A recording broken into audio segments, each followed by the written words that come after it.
The morning of March 2, 2026, brought with it a wave of coordinated attacks that have shaken the entire Gulf region to its core. Iran launched a series of drone and missile strikes targeting critical energy infrastructure in several neighboring countries.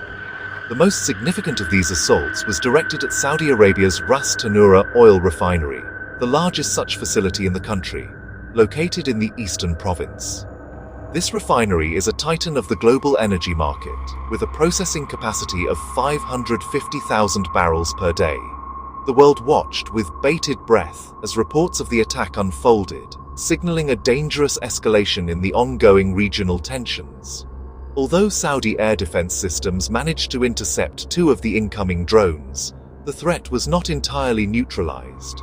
The falling debris from the intercepted drones still caused what authorities have described as a limited fire at the sprawling complex. While firefighters were able to contain the blaze quickly, the incident forced a precautionary shutdown of some operational units. As a result, the state-owned oil giant, Aramco, made the decision to temporarily halt all operations at the facility.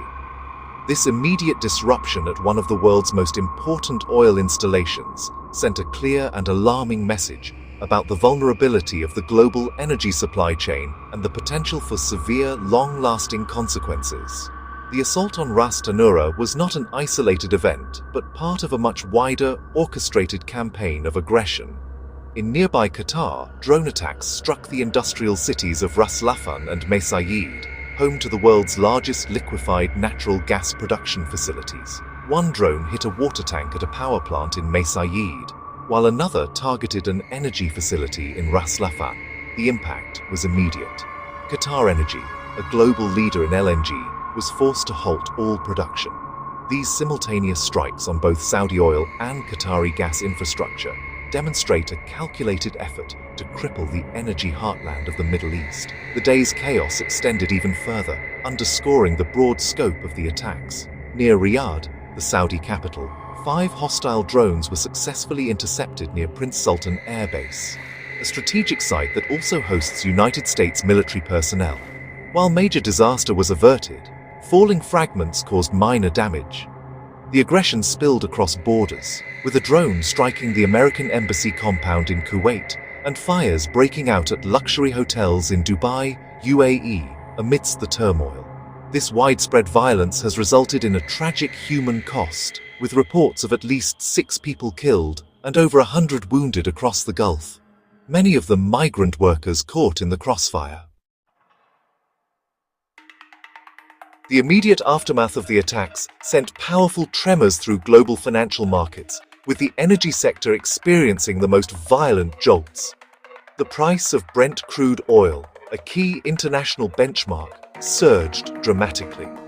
In the frantic morning trading, prices spiked by as much as 13%, briefly soaring past the $82 per barrel mark, a level not seen since January of 2025.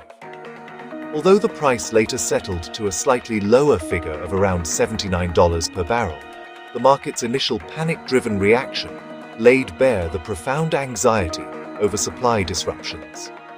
Analysts are now warning that if the conflict continues and these critical facilities remain offline, oil prices could easily breach the psychological barrier of $100 per barrel.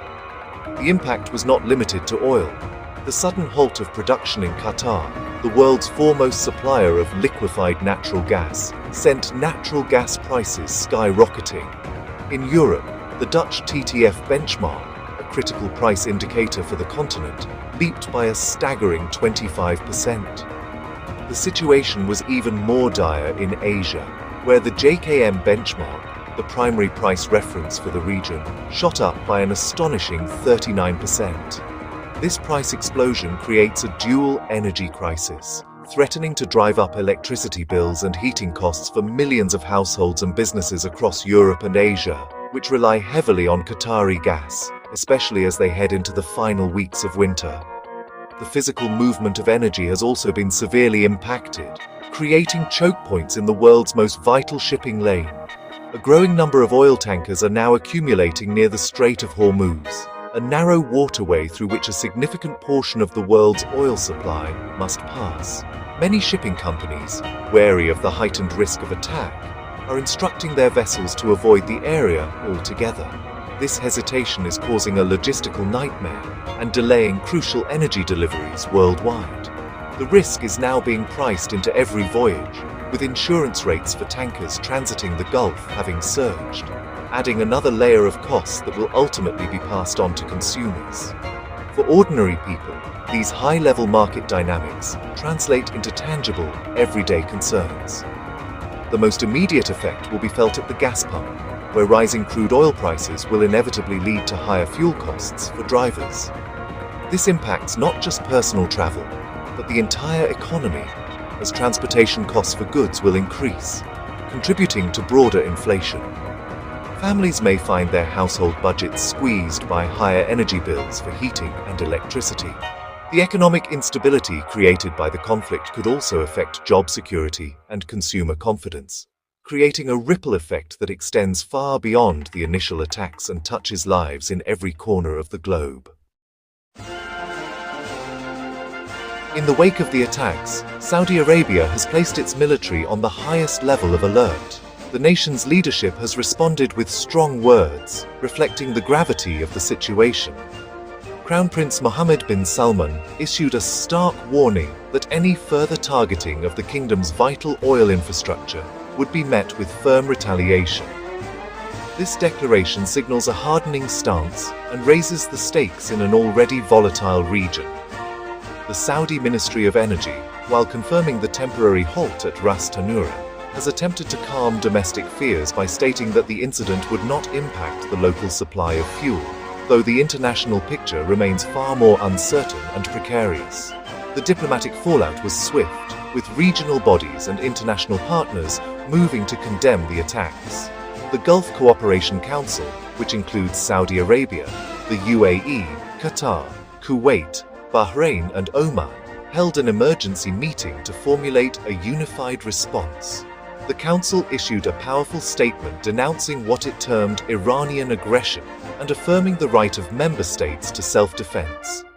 This sentiment was echoed in a joint statement from the United States and its key Arab allies, including Saudi Arabia, Qatar, the UAE, Jordan, Kuwait, and Bahrain, reinforcing their collective security commitments in the face of the ongoing threat from Tehran. The United States has also taken direct measures to protect its citizens in the region. The U.S. mission in Saudi Arabia issued a security alert, urging American nationals to exercise increased caution.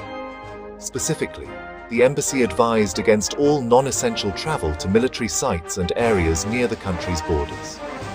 For those in the Tehran area, located in the eastern province near the site of the Ras Tanura attack, a shelter-in-place order remains active as a precautionary measure. This official guidance from the embassy highlights the perceived level of ongoing risk, even as Saudi authorities work to project an image of control and calm across the kingdom. Despite the heightened military readiness and international condemnations, the Saudi government is keen to maintain a sense of normalcy for its citizens. The Ministry of Interior released a statement describing the overall security situation as reassuring and noted that daily life is proceeding as usual in most parts of the country. However, this message was coupled with a strong appeal for the public to remain highly vigilant and aware of their surroundings. This dual messaging, projecting calm while urging caution, reflects the delicate balance the authorities are trying to strike between preventing widespread panic and acknowledging the very real and present danger the nation currently faces.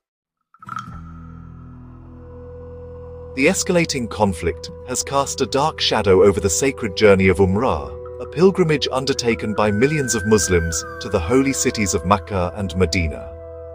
While Saudi Arabia's airspace officially remains open, the closure or severe restriction of airspace over neighboring countries, including Iran, Iraq, the UAE, Qatar, and Kuwait, has created a logistical bottleneck. This has caused severe disruptions to regional air travel, directly impacting pilgrims. Flights designated for Umrah are continuing, but they are being rerouted along longer, more time-consuming paths to ensure safety, leading to widespread flight cancellations and significant delays for many travelers. The The disruption has left thousands of pilgrims in a state of limbo. Many who were scheduled to travel are now stranded in their home countries, as new departures, particularly from Western nations, have been severely limited. Airlines are struggling to manage the chaos, with carriers like Saudia suspending routes to affected cities such as Dubai and Kuwait from March 2nd through March 4th. For those already in the kingdom, the advice from authorities is to remain where they are and avoid unnecessary travel between cities. The dream of a peaceful spiritual journey has, for many, turned into an experience fraught with uncertainty and anxiety, a stark contrast to the tranquility they sought. For now, the official deadlines related to the Umrah season remain unchanged, though this could be revised as the situation develops.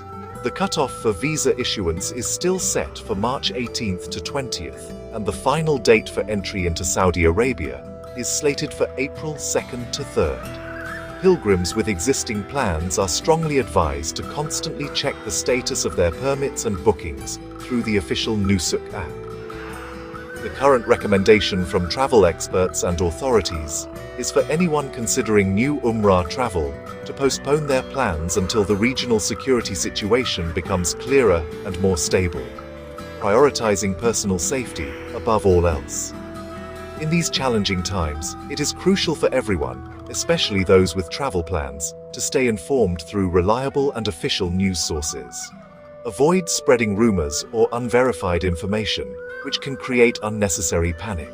For those in the region, the best course of action is to stay home as much as possible and follow the guidance of local authorities.